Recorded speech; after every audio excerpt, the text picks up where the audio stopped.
Sa naging laban nga po ng Yokohama B Corsair kontra dito sa koponan ng Nagoya Fighting Eagles, nakita naman natin maganda so far ang performance ng ating pambato na si Kai Sotto. Noong first quarter do, nagkaroon agad ng dalawang foul si Kai Sotto dahil puwis sa kanyang pagiging agresibo sa loob. Pinapalakas kasi ni Kai Sotto ang ofensa at depensa niya. Meron ng 2 fouls si Kai Sotto nun, pero meron namang dalawang rebounds po mga kaibigan. Then after 5 minutes, inilabas din siya dahil nga para hindi na masundan yung foul niya.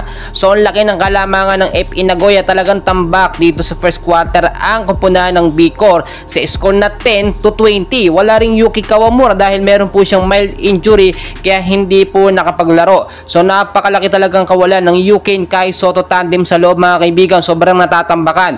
At kasama pa dyan yung hindi pagbibigay ng mahabang playing time ni Coach Aoki Taketo sa ating pambato na si Kai Sotto. Dito naman sa second quarter mga kaibigan, nakita nyo talagang ginagawa ni Kai Sotto ng paraan na maihabol or maitablaman lang yung score kontra dito sa FE Nagoya. Pero patuloy na umaandar ang score ng Nagoya dahil nga po sa kawalan ng depensa ng malakas itong Yokohama at yung mga player ng Yokohama pa kaibigan ay parang walang gana dahil nga wala na silang pag-asa sa playoffs. Kung anong play na lamang po ang nangyayari, kasama pa dyan ang hindi magandang sistema ni Coach Aoki Taketo. Pagdating naman mga kaibigan ng second half sa third quarter mga kaibigan, dito po ilang minuto lang din nakapaglaro ang ating pambato na si Kai Sotto. Under 3 minutes inilabas din agad siya ilang minuto lang siya nakapaglaro doon, 7 minutes lang. Pero meron na po si Kai Sotto na 7.6 rebounds, isang assist at isang block. Kung titignan nyo so far, madadagdagan pa sana yung stats ni Kai Sotto na yan. Pero pagdating po ng fourth quarter mga kaibigan, hindi na pinalaro si Kai Sotto. Binigay halos lahat ng playing time dito kay Scott doon sa last quarter, sa fourth quarter, which is dapat hindi malalamangan o hindi dapat tatambak pa ng husto ang kalamangan nga po nitong FE Nagoya dahil makakadepensa si Kai Sotto.